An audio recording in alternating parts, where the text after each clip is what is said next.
Whether you love him or hate him, everyone agrees that Elon Musk is a very smart fellow. And recently, with some tweets on X, he has revealed some of his dietary choices. And if you'd like to 10x your performance, both physically and mentally, you might want to follow in Elon's footsteps.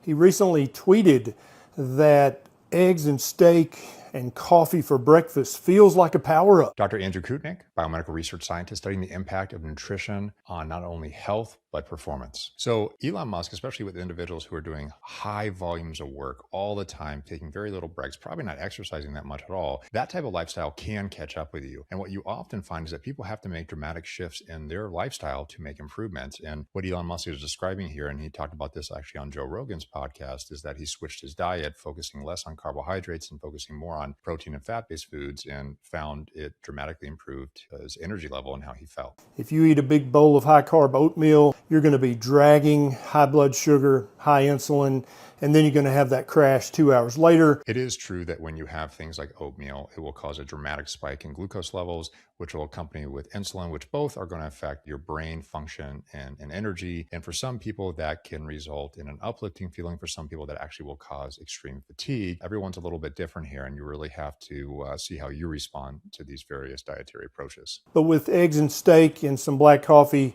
you're going to be running and gunning for hours. Then he recently also tweeted this: real butter is fine. I agree, but I would go further and say that not only is real butter fine, it is one of the healthiest fats that the human body can ingest. Is real butter fine? Sure. I mean, real butter is a natural form of fat, and it can be a part of a healthy diet, although some people do have concerns around excessive amounts of saturated fat. Keep in mind that excessive amounts of saturated fat have shown some negative data, but on the background of a high carbohydrate-based diet. When someone's consuming a ketogenic diet, usually saturated fat is elevated by default in order to sustain the diet. It's just the logistical part of the diet where you consume typically, things like fish, salmon, potentially even foods like red meat. And those foods often come with more saturated fat. Olive oil has a percentage of saturated fat in it. So yes, logistically, you would be consuming more saturated fat. But saturated fat on a ketogenic diet is a very different thing than high saturated fat on a high carb diet. Keep that in mind.